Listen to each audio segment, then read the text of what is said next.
Antes da gente falar sobre o auxílio transporte, eu queria falar sobre aquela questão dos precatórios, que eu fiz uma divulgação muito grande sobre essa questão dos precatórios e acaba que as pessoas precisariam, de fato, entrar,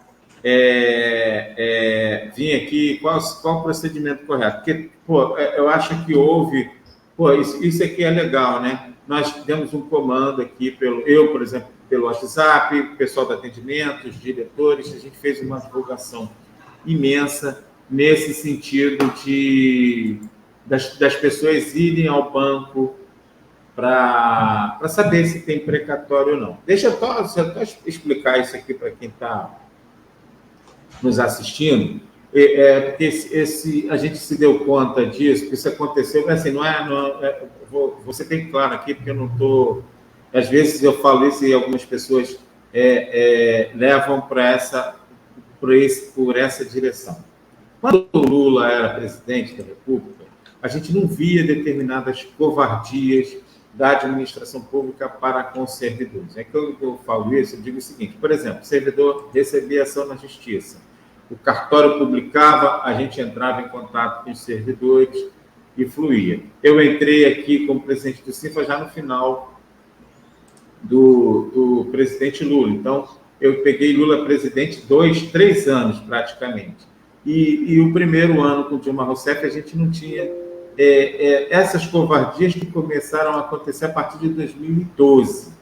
Por exemplo, o servidor recebia da União, ganhava a ação na justiça, não é isso, doutor Rian? Exato. Tinha o precatório, a gente recebia informação do precatório, a gente conseguia entrar em contato com as pessoas e as pessoas iam lá e recebiam. Então, assim, quando o Lula foi presidente, a gente não tinha esse tipo de dificuldade. Acho que foi até no governo Lula que o precatório começou a ir direto para a mão do servidor. O advogado não sacava mais o precatório, a não ser que o servidor... Acho que nem o servidor... o advogado não tinha mais esse poder, né? Os precatórios passaram a ser individuais. Quando Dilma virou presidente da República, acho que até por conta dessas questões fiscais, e aí você hoje, quando vê Bolsonaro ou Paulo Guedes dizendo que vai dar calote em precatório, a gente consegue entender essa dinâmica, a gente parou de receber as publicações. Era interessante, né? O precatório estava disponível, mas ninguém sabia, o advogado não sabia, e aí é que eu vou contar essa história, por isso que eu comecei a contextualizar. Nem o cartório sabia e nem nós advogados, o sindicato e os advogados não sabiam. Por quê? Porque a gente paga 2 empresas para elas fazerem um monitoramento e diligenciamento dos precatórios. Não é isso? Das publicações, perdão. E o precatório gera uma publicação, está disponível. A gente começou a não ter esse tipo de recebimento de informação. E aí, às vezes, o filiado, a gente sempre orientava, dá uma procurada no CINFA, o advogado entrava nas ações e, entrando nas ações, às vezes o atendimento e o próprio advogado enxergava o precatório disponibilizado. Só que chegou um ponto que nem o advogado conseguia enxergar. E aí entra essa história que eu vou contar. O doutor Rian sabe muito bem disso, que a gente faz muitos atendimentos, né? Há um tempo que a gente não está indo, mas a gente vai voltar para uma agenda em Friburgo. Lá em Friburgo a gente tinha uma filiada assim, a dona Rita, que a dona Rita estava inconformada, porque todo mundo que era amigo dela tinha recebido a ação, acho que dos 28, né, doutor Rian? Isso. Dos 28. Aí ela chegava lá, quando o CIN fala, a gente tinha quase que mensalmente lá em Friburgo, ela toda vez estava lá com o doutor Rian, e aí o doutor Rian não conseguia dar boa notícia para ela, saía frustrada. Ela falava, até reclamava comigo. Presidente, não consigo. E aí, não consigo receber esse meu precatório. E aí, ela resolveu ir no cartório, porque lá tem um cartório da Justiça Federal em Friburgo. Aí ela falou com o funcionário do cartório lá, eu não sei quem era do cartório, quem era que recebeu ela, e ele dizia assim para ela, vai lá no seu sindicato, procura e fala com o seu advogado. Ela saía e falava com o doutor Rian. O doutor Rian não via nada. Aí ela... Quando o CIN foi a fazer reunião, ela ia no cartório para saber se o cartório tinha alguma informação, e o cartório dizia assim para ela, procura o seu advogado, que ele tem que te dar uma informação. E aí ela começou a monitorar. Um belo dia ela deu um estalo e ela falou, pô, eu vou direto no banco. Pô, ela chegou lá com o processo na mão, né? Cheguei no banco e o dinheiro estava disponível para ela. Mas assim, o mais interessante foi, nem o cartório sabia e nem o advogado conseguia enxergar. E aí eu falei, pô, isso é má fé da administração. Por quê? Porque disponibilizou o precatório. E assim, se eu for parar para analisar, né, o governo pega e diz assim, ó, paguei o precatório, mas ele paga o precatório, não avisa nada e o dinheiro volta para a União.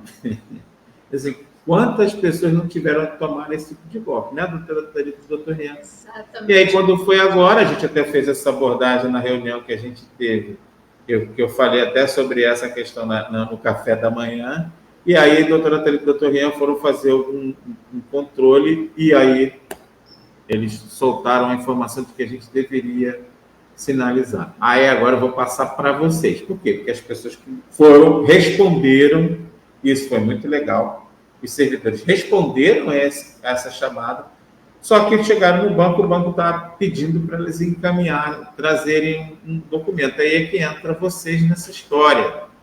Exatamente, presidente. Eu vou aproveitar o seu gancho de que você trouxe toda essa história, né? Assim, esse dado histórico que foi exatamente dessa maneira. O que acontece? O sindicato ele não tomou ciência dessa publicação de RPV, enfim, está travando aqui. Tá? Não, pode estar falando, pode ir.